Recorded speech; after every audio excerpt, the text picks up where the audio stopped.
Bueno, gracias por estar aquí a esta hora temprana.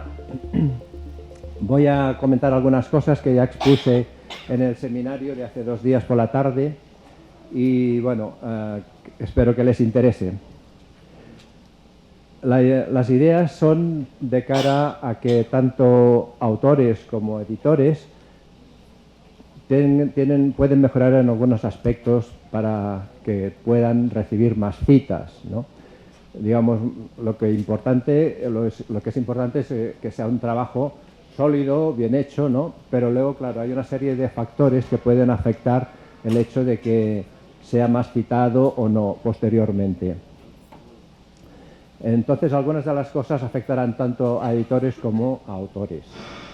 Bueno, lo más importante, como acabo de decir, es una buena investigación que sea novedosa. Eso pues llevará a que se publique el artículo y luego pues haya personas que citen, lógicamente tendrían que citar el tema este que ya se ha tratado en otro artículo anterior de otra persona. Hay que estar atentos a lo último. En general, los editores nos encontramos que recibimos artículos bastante simples que hacen una foto determinada de un momento concreto y esto pues tiene en general poca trascendencia, son cosas un poco efímeras en general y no ofrece mucho valor. Lo que nosotros los editores nos gustaría es recibir artículos con un poquito más de envergadura, más ambiciosos, que hicieran, por ejemplo, como mínimo 2 fotos o 2 análisis en un momento determinado, un estudio longitudinal, o incluso 3, que entonces ya permite ver una cierta tendencia, la curva, ver si el fenómeno estudiado sube, baja o se mantiene. Y aún mucho mejor si, además de en el tiempo, se puede hacer en 2 países o en 2 zonas distintas, o 2 instituciones distintas, que aporta muchísima más información. Entonces, una cosa que pedimos a los autores es que sean más ambiciosos, que no, en cuanto tengan algo publicable, ya lo mandan a una revista, sino que lo trabajen un poquito más y sea un estudio más profundo y que va a tener, seguro, más impacto. Tipos de trabajos que normalmente reciben más citas, pues la revisión, los artículos de revisión, cuando están bien hechos, pues acostumbran a atraer más citas. Son artículos largos, con muchas referencias, y entonces acostumbran a ser más citados. Las metodologías también, a los editores nos gusta recibir artículos sobre metodologías, porque luego puede haber otros autores que utilicen esta metodología, produzcan artículos y, claro, citen el trabajo. Teorías también, para refutarlas o para apoyarse en ellas, acostumbran a ser también valoradas. Y luego, pues, esto ya más en plan truco, ¿no? Que figuren estas palabras en el título: futuro, prospectiva, evolución, porque dan una idea de que en el artículo se va a ver algo de cara al futuro, a lo mejor, y que es una información pues valiosa, ¿no? Porque todos queremos saber algo de lo que pasará. Luego también están los estudios internacionales, mejor que los locales. Esto no significa que no se tengan que hacer estudios locales, evidentemente, ¿no? Ahí ya sabéis, esa cosa que pasa a veces, que no se estudia el fenómeno local porque se cree que vas a tener más citas y entonces los países encuentran que sus estudios locales están poco trabajados, ¿no? No se hacen. No se trata de esto, sino si se hace algo local, pues sería bueno que se comparara con algo de otros países también. Los estudios de caso aportan poca cosa. Bueno, se publican, los editores los publicamos porque a veces tenemos que rellenar la revista, pero no son muy, digamos, luego se citan poco. Y luego están los que yo llamo cuentapalitos, estudios bueno, que se cuenta cualquier cosa, se cuentan tweets, que se cuentan citas. Claro, hay que hacerlo esto, evidentemente, porque todos los estudios tienen una parte de cálculo, de estadística, pero bueno, que los resultados no sean, vale, ¿no? Siempre pongo de ejemplo el típico estudio de la producción de física en la Universidad de Nicaragua, ¿no? Aquí eso lo recibe un editor de una revista de comunicación o de bibliometría y no le interesa porque es un estudio que le va a interesar solo a la gente de física de la Universidad de Nicaragua, ¿no? O sea que tener un poquito más de ambición. Bueno, eso también es lógico, ¿no? Aquí, si tú publicas en un artículo en una revista de más factor de impacto, pues vas a tener más citas probablemente. Ya sabéis, un factor de impacto de 4, pues significa que es probable que tu artículo vaya a recibir 4 citas los 2 primeros años. En el primer año 4, el año siguiente 4. Y los años siguientes quizá también, y luego ya dependerá del factor de impacto a 5 años, ¿no? Cuando es la probabilidad. A lo mejor será 0 citas, o a lo mejor será 20 citas, pero la probabilidad sería la que marca el factor de impacto, las citas esperadas. El número de autores también influye. Aquí tenéis un caso, vemos esto sobre la base de datos Scopus a lo largo de los últimos años, 2014-2018. Veis en la primera columna de la izquierda que está el número de artículos firmados por un único autor. Hay del orden del 9%. Luego hay más artículos firmados por 2, por 3, etcétera, etcétera. Y ya menos artículos firmados por 14 o por más de 14, menos. Vale. Si veis a la columna de la derecha, cuando lo firma un solo autor, se recibe de media, esto es de todas las disciplinas, toda la base de datos Scopus, pues se recibe una cantidad de citas. Si hay 2 autores, ya pasa al triple de citas. Y 3, 4, 5, cada vez con más autores, más citas. Entonces, quizá haya un óptimo, porque claro, si publicas un artículo con 12 autores, la responsabilidad se queda muy diluida, ¿no? Pero bueno, fijaros que vale la pena quizá hacerlo siempre con otro coautor o 2 más. También el número de instituciones a las cuales pertenecen los autores también influye. Aquí tenéis un estudio similar también de la base de datos Scopus. Aquí perdón. En este caso, bueno, este es un periodo anterior, creo que tengo aquí la versión, sí. Estos son los últimos años de la transparencia anterior, los últimos años. Veis aquí las barras rojas, son los artículos escritos por autores que pertenecen a una institución solo, uno o varios autores, pero todas de la misma institución. Vemos las barras verde, perdonad, la verde oscura, son los artículos publicados por autores. Muchas gracias.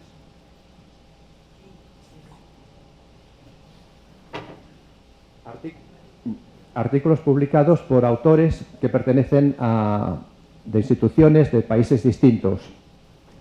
Luego vemos en color naranja los de instituciones nacionales y en verde claro o verde oliva los artículos firmados por autores de instituciones de distintos países.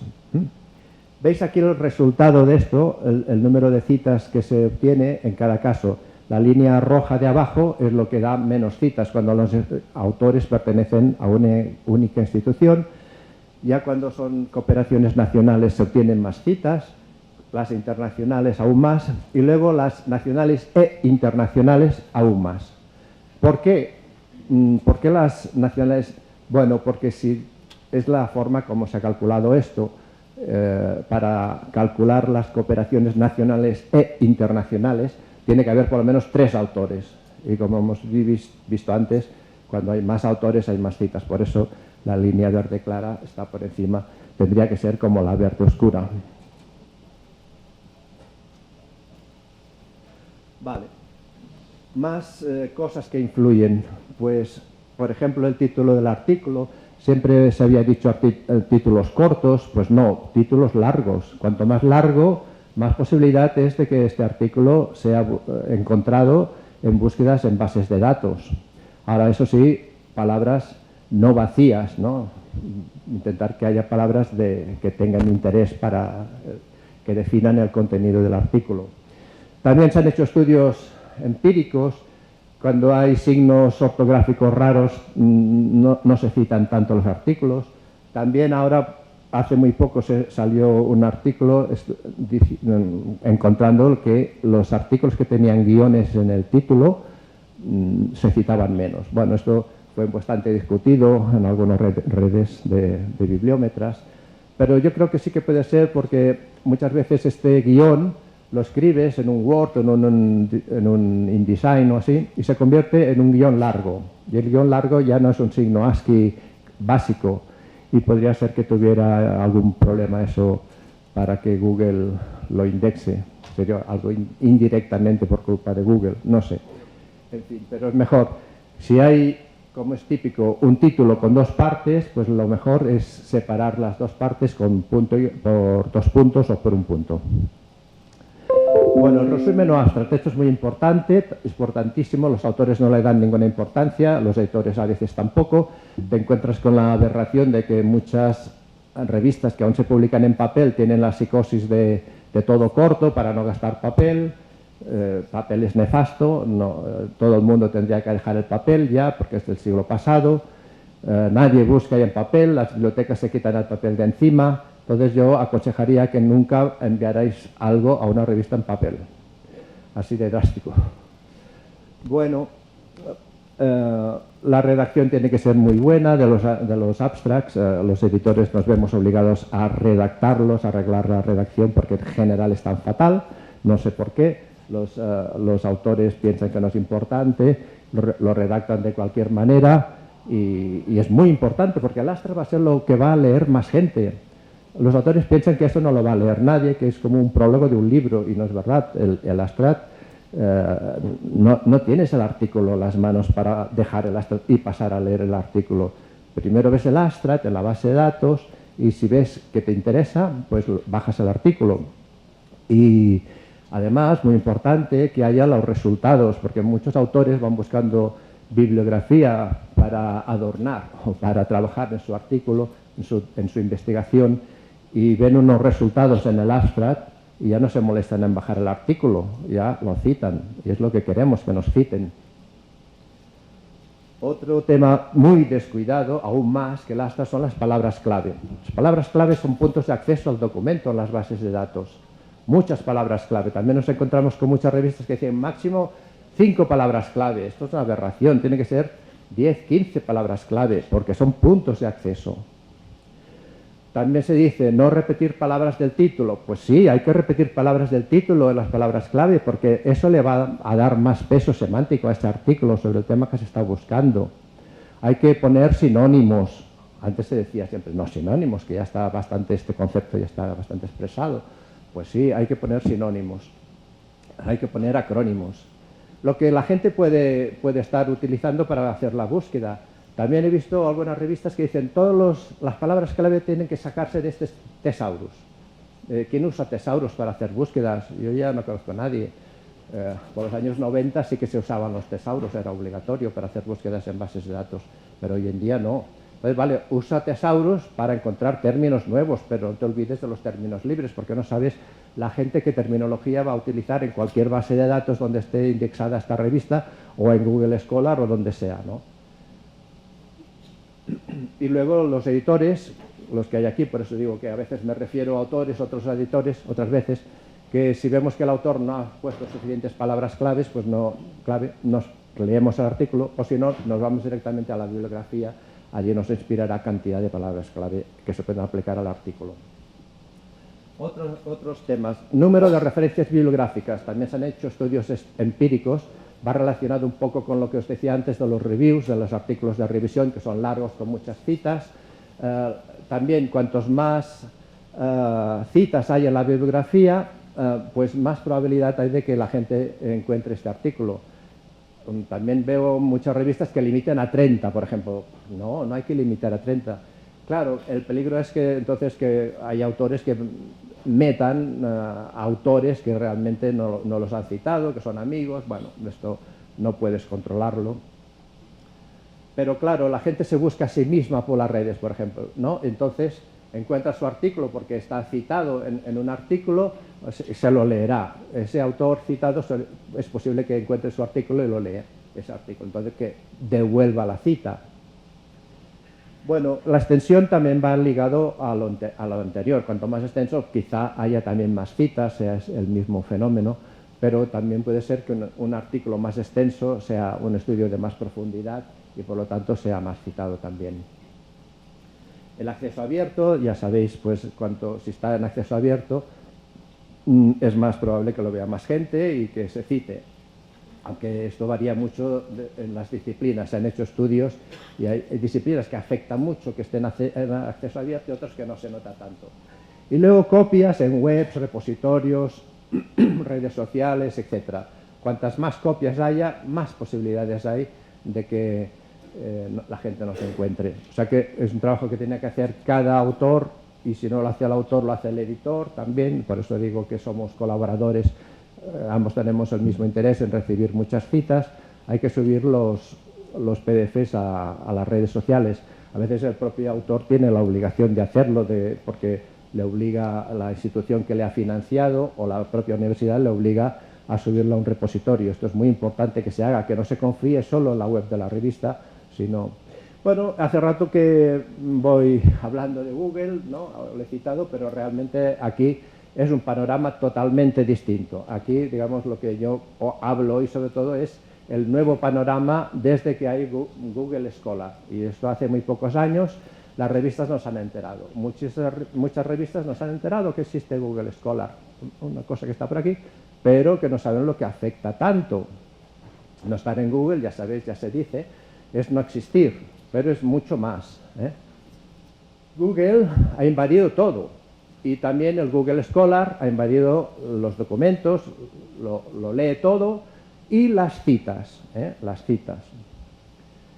Bueno, Google antes no podía entrar en las bases, en las revistas de pago, porque había un password y Google no podía entrar. Pero desde hace 2 años, ya sabéis, se ha dicho aquí varias veces, y Isidro Aguiló hizo un seminario sobre esto, Crossref puso en abierto los metadatos de todos los artículos, o sea, lo que es la ficha bibliográfica y las citas del artículo, menos el Sevier, que se negó o sea, todas las editoriales accedieron a que eso se pusiera libre, excepto el Sevier, que no deja la bibliografía, Bueno, esto ha dado lugar a que hay una base de datos de acceso libre de 110 millones de artículos increciendo, ¿no? ¿Qué pasa? A partir de aquí han aparecido estos productos de los que habló Isidro y otras personas. Simplemente esto de que no podemos enviar un artículo a una revista que no use DOI, porque si no usan DOI no van a estar en estas bases de datos. Los DOIs de Crossref, si una revista tiene DOI, automáticamente está en Crossref, está en la base de datos de esta que hemos dicho de 110 millones de referencias y en todas esas otras bases de datos derivadas de Crossref. Bueno, aquí tenéis un ejemplo de un artículo. Sí, a eso lo quería citar. Bueno, voy para atrás. Esto es una cosa que tenéis que hacer todos, autores y editores, muy importante, algo que comentó también Isidro, de poner los metadatos en los PDFs. Esto casi no lo hace ninguna revista y también es una cosa, claro, el lector no lo ve. Estos metadatos que ahora os indico no lo ven los lectores, lo ve Google Scholar. Entonces, si hay estos metadatos en los PDFs, va a situar nuestro artículo en los primeros puestos de la búsqueda, cuando alguien busque por las palabras del artículo. Aquí tenéis este artículo cualquiera, tenéis que abrirlo en Acrobat, en Google, en el Reader no, tiene que ser en el Acrobat.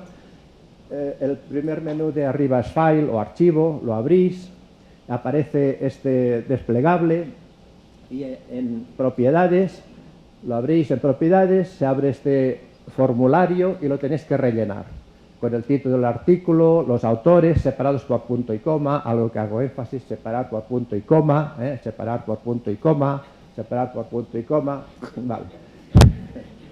Todo, palabras clave y autores siempre separados por punto y coma.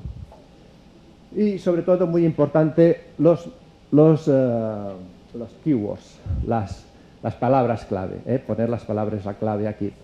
Si vosotros publicáis en una revista que no se han enterado, pues entonces vosotros tomáis este PDF de vuestro artículo, le ponéis estos metadatos y los subís a los repositorios. Vosotros lo podéis hacer. Si no lo hace la editorial, bueno, estará la versión de la editorial sin los metadatos, pero vuestro otro artículo sí que estará en otros sitios. Bueno, importante, este es otro aspecto. Hasta ahora hemos hablado de las citas, de recibir citas, más o menos citas, pero hay otro aspecto que la revista como ONG que se dedica al bienestar de sus autores, la revista, ya sabemos, somos vocacionales los editores, ¿no? Nos dedicamos a esto porque nos gusta trabajar, simplemente, porque estamos un poco locos por este asunto, que nos gusta. Nos reunimos aquí, lloramos juntos, ¿no? Muy bien, que no encontramos evaluadores, se nos retrasa la edición, etcétera, etcétera. Pero bueno, entonces somos los pastores de las ovejitas autores, ¿no? Y tenemos que cuidar de su futuro profesional, de su currículum. Y sabéis que hay una serie de cosas que son las citas que determinan el índice H. Entonces, fijaros, aquí tenéis una página de Google Scholar Citations. Aquí hay que felicitar a Abraham, que tiene su ficha puesta aquí. Es un gran investigador, yo no lo sabía hasta que le busqué.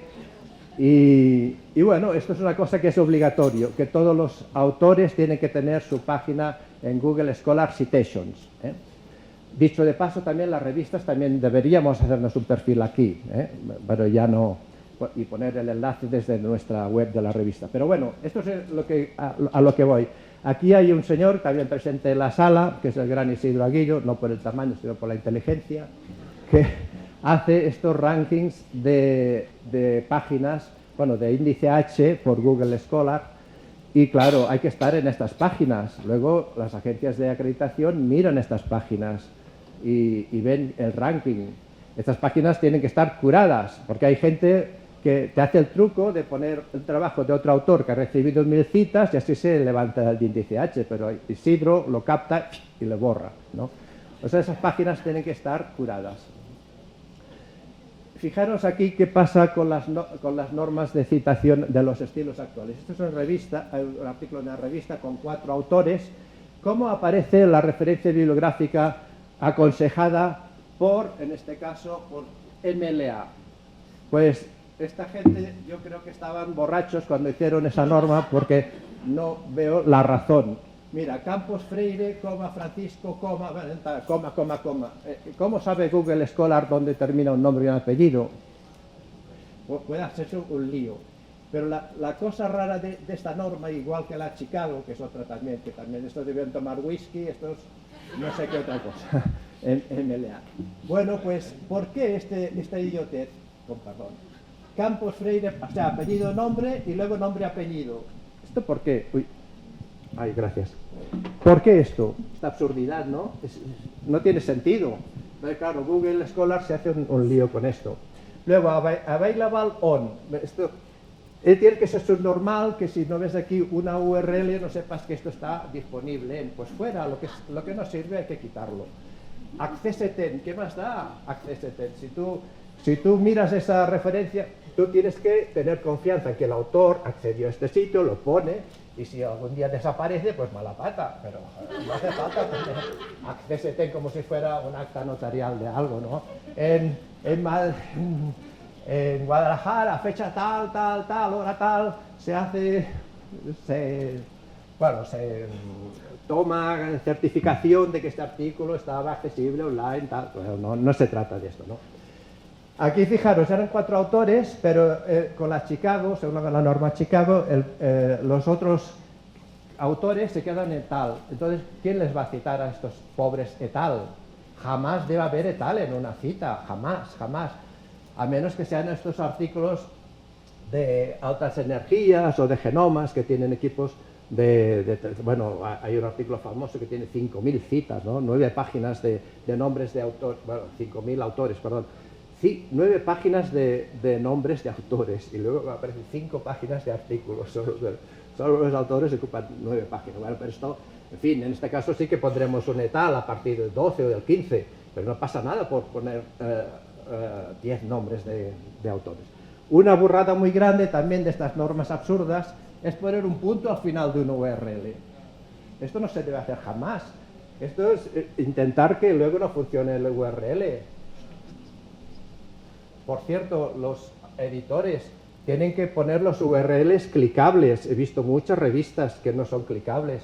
O que el URL llega al final de la línea, queda cortado. Algunos le ponen un guión al final del URL. Los URLs tienen que ser clicables, que es la gracia de un URL. Y lo mismo que los DOIs. Muchas revistas, que seguro que aquí estáis presentes, muchos editores, no ponéis los DOIs. Es obligatorio poner los DOIs. Crossref obliga a poner los DOIs en toda la bibliografía citada, no el propio artículo. Bueno, aquí veréis algunos casos, pues este hombre es un caso de etal, ¿no? Que los pobres etal no van a salir. Y otra tontería que hay por ahí también es poner una línea cuando el autor se repite. También aquí Google, ¿cómo va a saber quién es la línea? Aquí, estos pobres, Gómez P, esto es otra cosa que se hace también, ¿no? Para evitar que te citen por el segundo apellido, que es lo que pasa en todo el mundo. Si tú tienes una serie de nombres y apellidos, te van a citar por lo del final, ¿no? Pues algunos editores, vale, pues quitamos el segundo apellido. Hombre, esto es una burrada también. Se quedan los Gómez P, que hay 2.000 millones, Hernández I, que hay 3.500 trillones. Esto, claro, ¿cómo se va a asignar la autoría a esta pobre gente? Claro, los autores no saben, son unos pobrecitos, vienen a la revista y el autor les castra el segundo apellido y se quedan tan tranquilos. No, ellos no saben, somos nosotros los editores los que sabemos y que tenemos que cuidar por su futuro profesional, por su carrera. Bueno, hay una serie, yo creo que estoy terminando el tiempo, hay una serie de cosas que yo os recomendaría que siguierais, ¿no? Bueno, en fin, no sé, me da pena que no pueda continuar. Bueno, sobre los estilos de cita, que ya he empezado, ¿no? Tenéis que pensar que hay una base de datos de estilos de cita que hay 9.000 que se están usando. No hay que usar las APA, no hay que usar las MLA, la Chicago, esas que tienen estos defectos, que viven en el siglo pasado, no hay que usarlas. Hay que usar formas de citación, cualquiera, la que os parezca, que luego no va a coincidir exactamente con un gestor de citas de bibliografías para convertir. No se trata tampoco de hacer cambios radicales, se trata de quitar la cosa. Esto yo lo que recomiendo que hagáis. Que borréis de vuestras revistas cualquier norma, cualquier de estas. Y pongáis ejemplos de cómo debe citarse. Y todos los autores os enviarán la bibliografía como debe citarse. De una forma propia del siglo XXI. Entonces, ¿qué estilo usar? Pues lo que os he dicho, apellido, guión, los dos apellidos de los autores hispanos unidos por un guión, los nombres si suscitan dos también, poner todos los autores, nada de tal, ni rayas, separar los autores por punto y coma, incluso el último. Otra de las tonterías es poner siempre an, ¿por qué? Los franceses ponen et, le obligas al robot de Google a saber idiomas. Bueno, lo sabe porque es muy listo, la verdad es que el robot ha mejorado mucho. Lo que comentaba, un artículo que ponía por Juan Pérez y ponía por como si fuera el nombre, el robot no sabía que por era por, ¿no? Bye. Ahora no, ahora ya no te encuentras nunca que te pongan por como si fuera un autor. O sea que el robot es muy listo y por muchas cosas que no especifico, pues se nota, ¿no? Pero bueno, no hay ninguna necesidad de poner an o y, que puede confundirse con un autor que se llama Ives, por ejemplo, no sé, otros que empiecen por Y. Hay que poner un punto y coma siempre, antes del último autor también. El formato del DOI tiene que ser doi.org y empezando siempre por una nueva línea. Esto otra de las cosas que dicen estas normas anticuadas. Poner el URL a continuación, no, el URL empiézalo siempre por nueva línea, así evitas que llegue al final de la línea y se quede cortado. Me dicen que tengo que terminar ya. Bueno, aquí también, bueno, la gracia de los DOIs es que se pueda navegar de DOI en DOI. Marketing, bueno, esto que decía, claro, la gente de la universidad de, qué asco, marketing, no, hay que hacer marketing. Por lo menos la mitad del tiempo tiene que hacerse marketing. Esto del buen paño en el arca se vende, no sé si se dice por aquí, pues es mentira, ¿no? Entonces, ya voy terminando. Lo principal es ir a congresos.